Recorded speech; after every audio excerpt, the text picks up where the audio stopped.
there's all these people looking at. Yeah, Hold they're on. hanging out with us from all over the world. What are y'all doing up so early? Jesus Christ. Dude, I do Time not zones. know. Ridiculous. What is going on here? We're Tell not me real about it. people. We're just little computer Right icons. here then? Yep, I'm going to turn it up just now. I'm going to quickly introduce you to everybody. Tyrese, you guys in the house. Tyrese Gibson, of course, you know him. He's the actor, author, rap, R&B singer. I do a You do little everything. rapping. You do everything, actually. A hop, uh-huh. a hip, to the hip. Dating advice. Yep, I mean, he's got all this wisdom. This is Ayub. He's hanging out with us from Leicester. He's in England. Ayano is in Reno. Drew is here in Southern California. Good morning. Gracie is in the Yucca Valley. Jimmy is in Koreatown. What's up, Tyrese, man? Oh, else today? You guys are popping in. Justin is in Brighton. He's in the UK as well. Kim is in Kansas City. Hello. Ayla's in Indiana. Trev is So in when England you as click well. on them is when you can hear their voice? No, I control it. I have a little audio button. But I can hear all of them at one time? Yeah, well, we don't want that to happen because that would be One, everybody say hello. 1, 2, 3. Hello. What's up? It's pretty damn scary. Isn't it? Not only with them, but from people from all over the world are watching on YouTube. On YouTube. Yeah. This is scary. So that, It is. It's it's pretty freaky. Isn't it? There's I don't no do 6 webcams, degrees man. anymore. Especially with Drew's mustache, I'd be done. Yeah, I was going for the gentle swoop. I didn't do the curl just to be safe. Salvador Dali going on over there. Now, listen, I want to say hi to you guys watching on air. Thanks so much. If you guys have a comment, put it on the link, and I'll get it to Tyrese, or if you have a question. And please share the link, you guys, on Google as well. Thank you. I just want to take care of some business because Tyrese is here to talk about Celebration of Gospel. You talking about the BET celebration of gospel that a few of these people can't see because they're out of the Why not? Why not?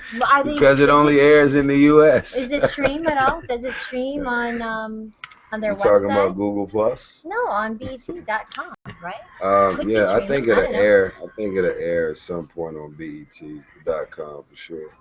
But no, I did the BET celebration of gospel. It's the gospel award. I mean, it's not an award show. It's just kind of like BET celebration of gospel, where BET arguably is normally hip hop and R&B, and so they created this show for R&B singers to connect with gospel singers and do duets. And I think it's cool. It's my second time doing it, and I felt really good about it. I hit a few bad notes. I saw the rehearsal that you did with Leandria. Yeah. Oh my God. Yeah. Fantastic. She's the Fantastic. future.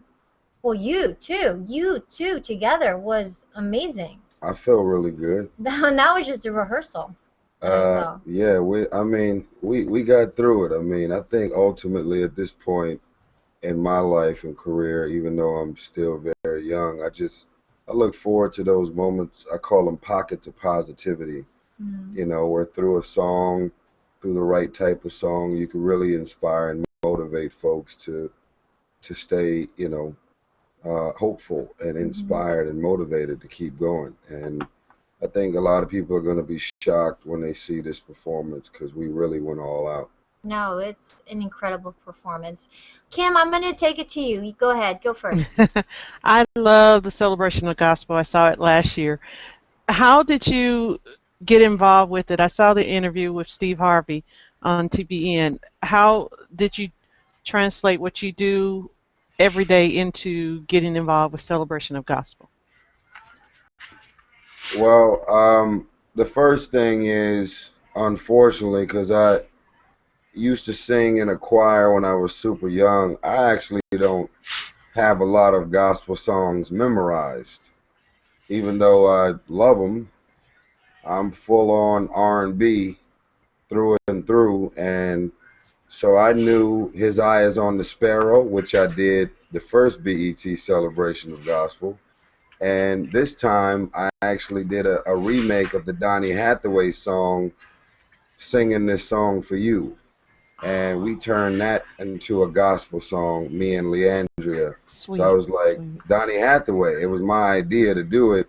And I was like, I know that song, and I can say I'm singing this song for you, you know. And so we flipped it and made it work, and we felt really good about it. But if they call me next year to sing a gospel song, good luck.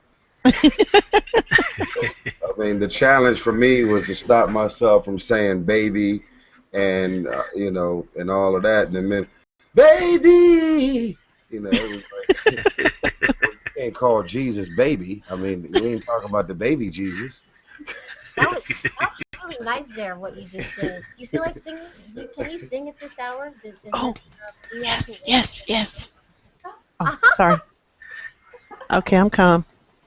Yeah, I can sing this morning. You can? Yeah, Not too early? it's early. Yeah. Yeah, I have a confession. The reason that these people are up this morning is because you're so pretty. Ah, yeah. All right, Oh, fellas. That was good. That was good. sweet. Stay out of my business, fellas, okay? That's how I met my wife too. Wait, don't Not go singing like that, playing your song. Jimmy, yeah, go ahead, Jimmy. Yeah, Tyrese, man. I met you during the casting for the second Fast and Furious when they were all in the big parking lot over there, and you're walking around with John Singleton. I actually used to work for Super Street Magazine, and we were helping out doing the car casting for that. And I want to tell you, congratulations on your career, congratulations on the singing and everything.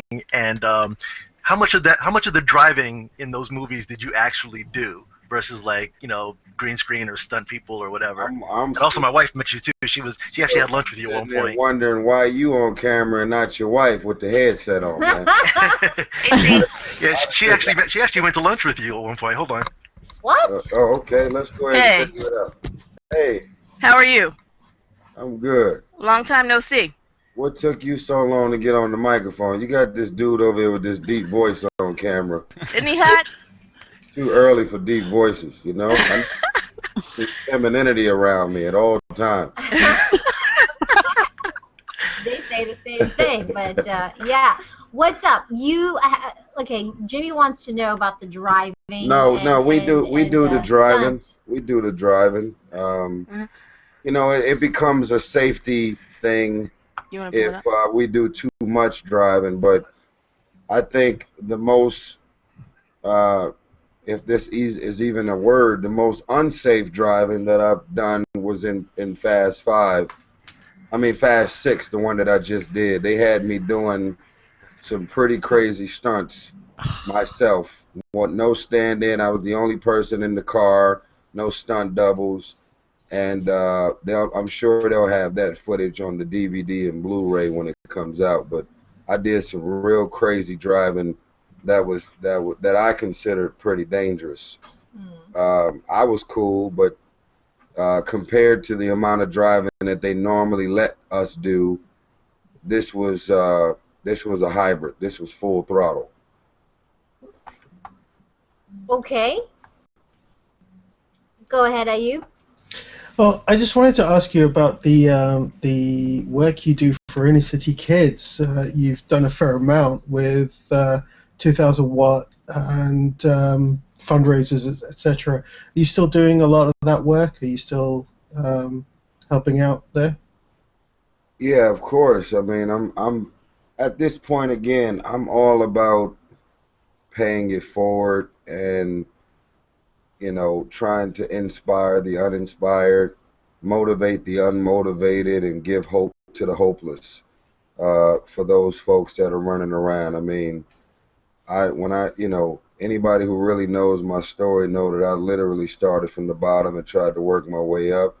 I never claimed to be the biggest star in the world. I've just been out here trying to be the best version of me I can. I wake up every day and just, you know, I never sleep because I'm just really trying to give as much as I can to the universe. So I associate myself with a few different charities.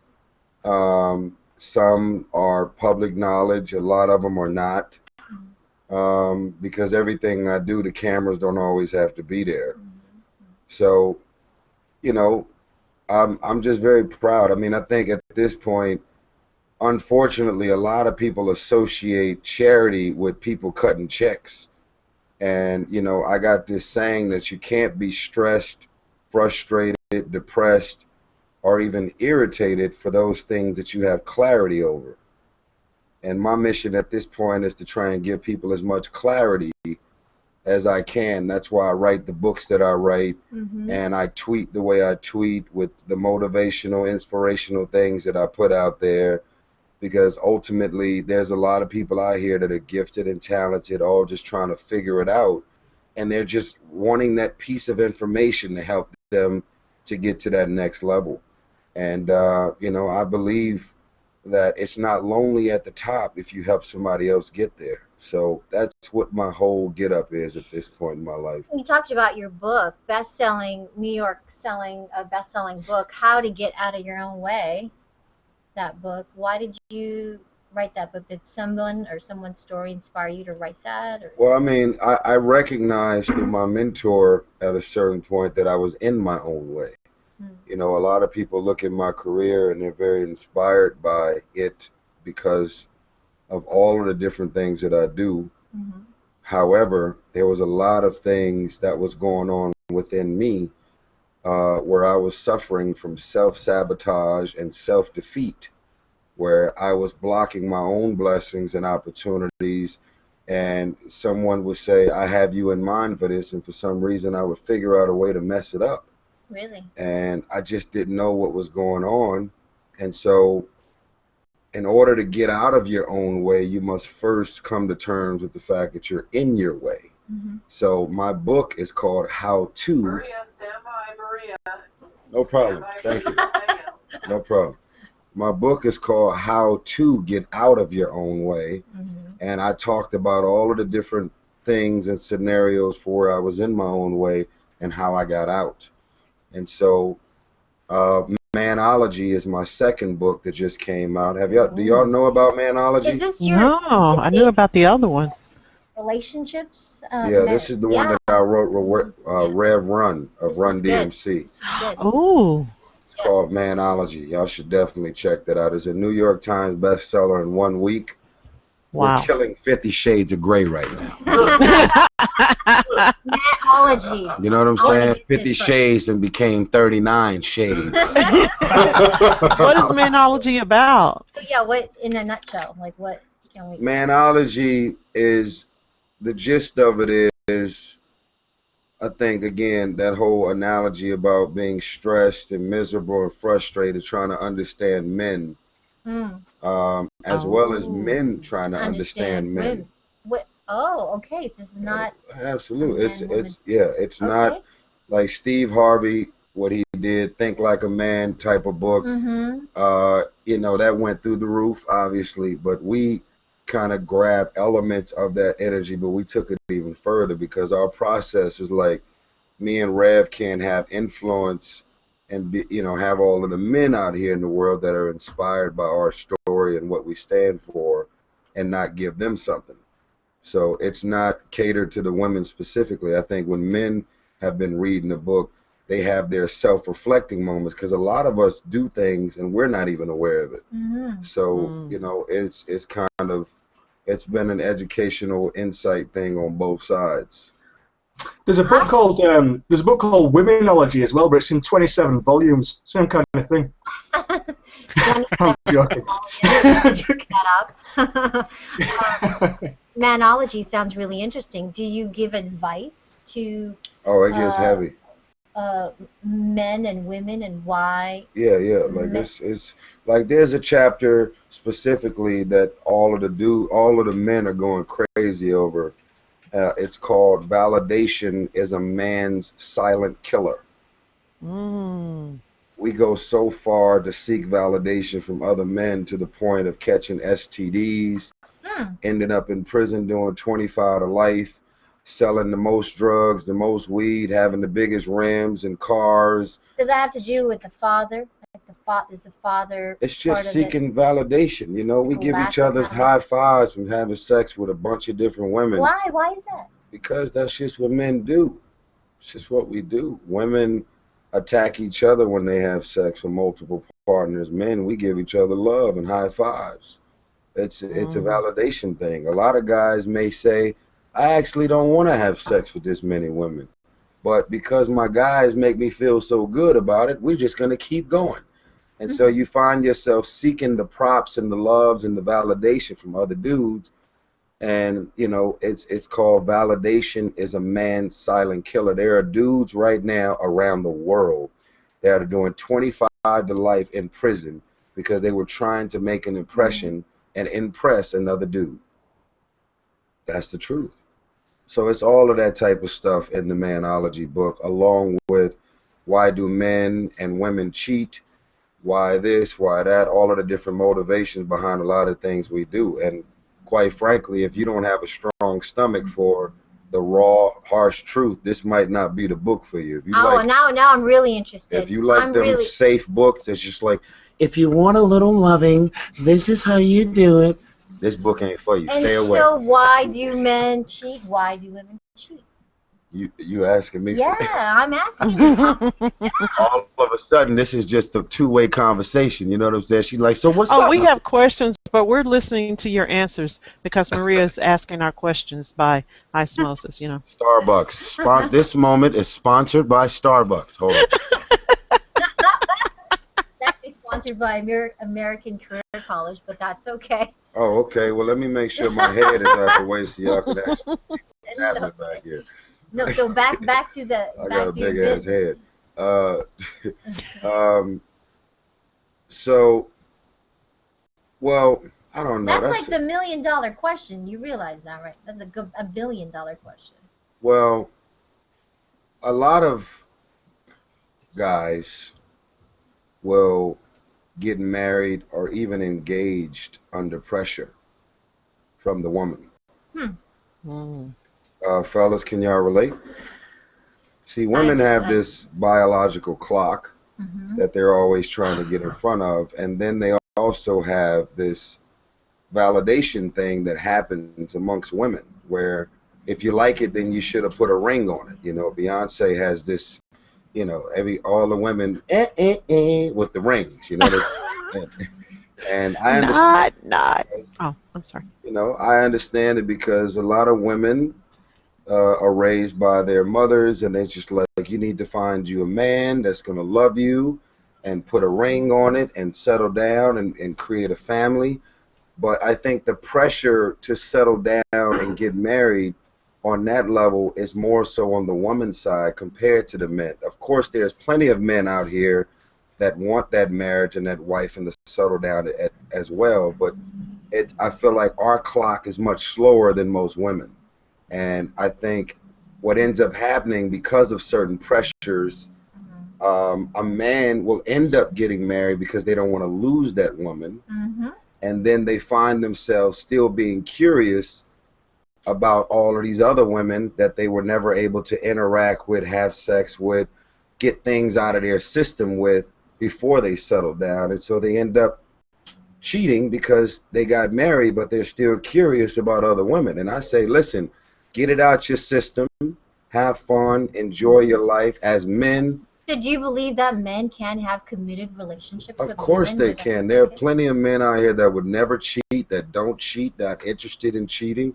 But I'm saying there's a chapter in the book, and there's no way to justify it, but it's called Justifiable Cheats. And it's just all of these different stories and scenarios for the women to listen to and just consider, as well as the men who may be cheating. Be like, damn, I never thought about it that way. I was 19. She was ready to settle down and get married. I never got a chance to really live my life, club, party, get things out of my system before I got married. So you ended up making a mistake because you just never felt like you was able to live and get it all out. Do you think Women could men cheat more women than could women? be with the one man for the rest of their life, never have sex with any other man for the rest of their Wait a life, minute. and be Do completely you happy. think that more men cheat than women? Absolutely. Really? Absolutely. I You know, disagree. the studies on think both that sides of the women argument. don't let you know. They Yeah, hide it better. women are much better at covering it They're up. much better at hiding it. Y'all cover it up way better. Go ahead, Cordell. Okay, so I have two comments. One, Really quickly, yes. it's nice to see that you're still a deep thinker. The second one would be, I think the paradigm has kind of changed because you have more women doing things that would be considered of a man's world or whatever. So where the paradigm is, what do you think about that? Well, I don't really know if that have anything to do with the motivation behind a man deciding to cheat or not. Of course, the idea of there being more female and woman CEOs, I mean, women that are powerful CEOs running these Fortune 500 companies, whatever the case may be. I think in that world, like another one of my chapters that gets very uncomfortable, I say to ladies and women, don't independent your way into loneliness. Yeah. And because there is a balance. The balance is me as a successful man, I am attracted to a beautiful, smart, spiritual woman that's independent, that wants to grind and wants to get out here and create a career for herself. At the same time, sometimes a lot of women that become aggressive and want to run these companies, some of them get so aggressive, they start losing touch with their femininity. They just want to get aggressive all the time. And it's like, look, I still want a lady that comes home. I still want to smell the perfume and see the French tips with the lip gloss. You know what I'm saying? A little cleavage would make my day better. Will you take the trash out? I'm still the man that wants to see that woman come home. But at the same time, I love that you got your own money. We can have an argument about who's going to pay the bill, and you're not just saying, I'm going to let my pretty or my voluptuous body help me to get through life. I love it. But I think, and it's not that when you become independent, you're lonely. I want to clarify that. Yeah. But I think a lot of, I know what you mean. I think a lot of time, women that get on this, I don't need no man, I can do bad by myself, and they be on this kind of rebellious kick to be independent. It's like, listen, we love that you got your own money, but you're going home to a poodle every night and you're all by yourself. It's like, look, I like you. You guys, I gotta run. So, can you gotta go? I do. I have to get on the set. I know it's terrible. Can I take a photo with you before you go? Absolutely. Okay, ready? There's the camera right up there. Okay. One, two, three. Cheese. Hey! Okay. You have a hit on the set, and I know they're calling me right now. I know. I gotta go. Okay. All right. I'll see you in a minute. I'm gonna keep talking to them. Keep talking to them. All right. I got a kiss. Okay, now I want to touch base about the comment about the ladies. Did she? No, they're taking a picture right now. All right, no problem. So, I have a comment about the ladies that you were talking about. Yeah. I am one of those ones that you were referring to, Yeah. and I did come to a point where I did have to realize that femininity has to be part of me, and I cannot be aggressive all the time. And that was a learning point I had to come to a few years ago. It's a balance. You know what I'm saying? Because I agree with you. That is a problem.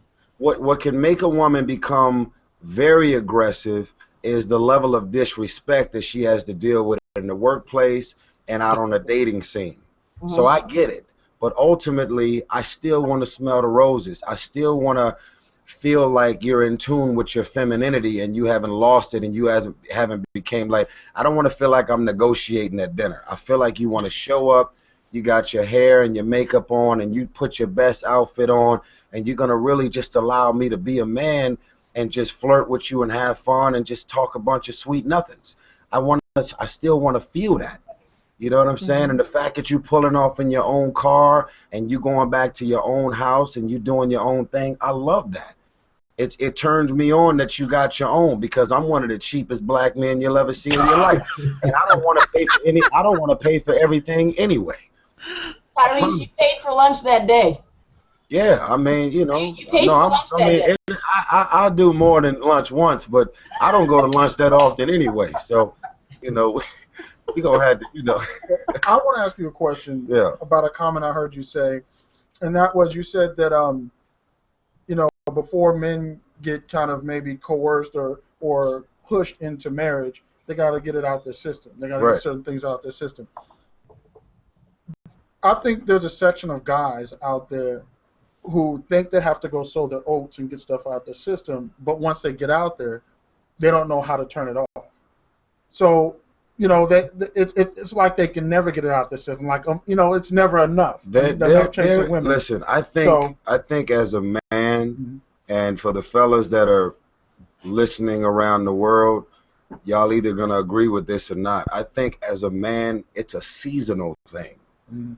As you get older, you run away from childish things. You Right. get away from, you just want to go hump everything with you just want to hump everything with human feet. Right. It's too much, man. And I just think ultimately it's not that you're not sexually capable of going and going and going, because ultimately a man could go and just keep going. Right. But I think at a certain point, you don't want to see 10, 12 text messages from different chicks. You don't want to have to schedule one girl after the next. It's just too much. You get tired, Right. and I call it your plane lands. Mhm. And then you start saying, well, for those folks who can, I mean, I'm going to be real. I've definitely got a lot out of my system over the days, but you start saying you want bits and pieces of each woman. It's like, I like her because of this. I like her because of this. I like her because of that. And then you start saying, where's the one woman that have most of the qualities from multiple different girls that I've been exposed to, that I'm attracted to her for and then you say she's the one. Yeah. You pick the highest percentage. Before you're able to realize that this one particular woman has all of the qualities that you are attracted to in one, as a nutshell, you first have to experience different qualities that you say, damn, I like this about that. And it's like, man, she has most of the qualities that I find myself wanting from each one of these other girls. And then that's when your plane start landing. Now, would you agree with the statement? It's not about finding the special person and saying, okay, this person has what I want. It's about the deal breakers. Because a lot of people can find something they like in a person, because there are a lot of, happy-go-lucky people like, oh, I like him because he has that. But it's about that thing that you're like, nah, if we're together till death do us part, I can't put up with this particular part of your personality or this particular thing. Well, I think that's more so sounds like an ultimatum. Mhm. I have this quote, and I want y'all to run with this, please. You should always expect the things that you accept from people. If I accept your disrespect, then it's expected of you to continue to disrespect me. Right? And so you should always expect the things that you accept. At a certain point, whatever somebody is doing or saying, or how they're treating you, or how they're going about whatever they're doing, you have to say, what you're doing, how you're talking to me, how you're treating me, it's unacceptable. And I'm not rolling with it anymore. But if you are still in a situation, you keep saying that's unacceptable, but you're still there, then you're basically giving me permission to keep doing the same thing that you claim is pissing you off. So if you don't have a bottom line, it's expected of people to keep crossing the line. So that's what it is. That's deep. I just wanted to say to that last bit, that's why I left my now ex-wife. That's exactly why. Because I was too busy accepting it, and I didn't want to accept it anymore. That's it. Because at a certain point, like ultimately nobody wants to be alone. But if you find yourself as a man or a woman saying, I do not look forward to going home, and it's just like you find yourself like in your own parking lot listening to love songs, it's like, I do then not something's want to wrong. walk in that house right now. You have to really, really wonder, what did you sign up for? And again, the divorce rate is high because getting a divorce is popular. they have created this energy. Unfortunately, they have created this energy in the universe where getting a divorce is normal. Have you been married? California, it's expected. Absolutely, I was married You before. have been married. Yeah, I was married before, and I just. What is your name over there, sir? To the Ayub. left. Ayub. Ayub. Yeah, I'm right here with you. Okay. Yeah. So I'll leave it at that. Keep going to the next question. Yeah. Okay, Jimmy. Cordell, go ahead. Okay, so when men slow down, do you find that women speed up? Well, listen. If the man slows down, he's probably gonna have way more left for you, the individual, the one. No. With me, we're solid. This, like, let me put it this way. I'm not talking about y'all. I'm just generalizing the question. Yeah, like Yeah. Jimmy Here's the before. man on the book, by the way. Yeah, they're doing before the we got commercial. married. Do it again. Go ahead. Before we got married, Jimmy was in a near fatal motorcycle accident. I had girlfriends telling me, "Oh, you're not going to marry him. You need to move on. You need to whatever." And when you fall in love, really fall in love, and you know that person is for you, if I could bottle it, I'd be a billionaire. You can't do it. You Hey, guys, listen. I you can guys. tell y'all this. Yep. I'm gonna wrap it up because I Yep. gotta go do a live interview. Yep. This is what I want to tell all of y'all around the world. Okay. Love is a bubble. Okay. Just hear me out. This is an analogy. Okay. I believe in the love bubble. If I was in a relationship with this beautiful woman to my left, I would say everything that we have, everything that we're building, the dynamics of our love, our life is in our own little bubble. These are our rules. If any other woman were to come around and see what you're willing to put up with, the things that you think is funny, the things that you think is acceptable or unacceptable, they would try and pop our bubble.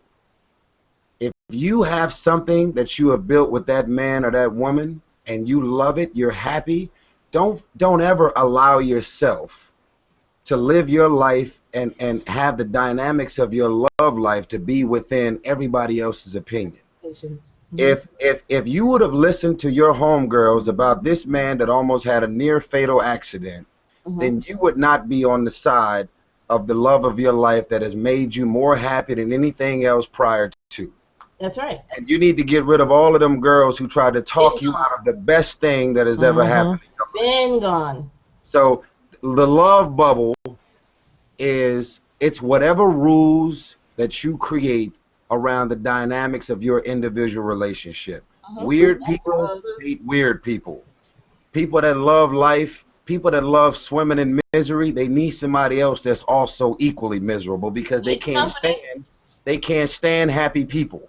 It's like, you are too damn happy. I am depressed. I need somebody else depressed to be with me. That's the way it is. And so for me, I support, that's why gay marriage is where it is. That's why weird people date people that listen to Metallica, that wear black fingernails. It's like, do what you do. There you go. See? That's right. Love. You should go find you a man that loves nothing more than to paint his pinky finger black. That's what it's all about.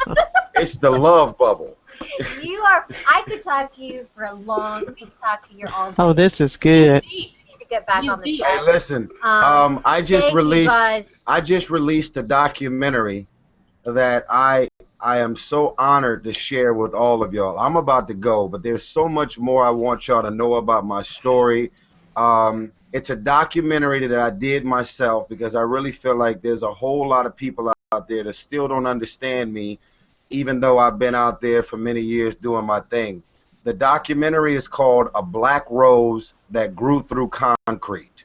And if you go to my website, it's called TyreseOnline.com. You can view the full documentary on my site, TyreseOnline.com. The way you spell my name is TyreseOnline.com.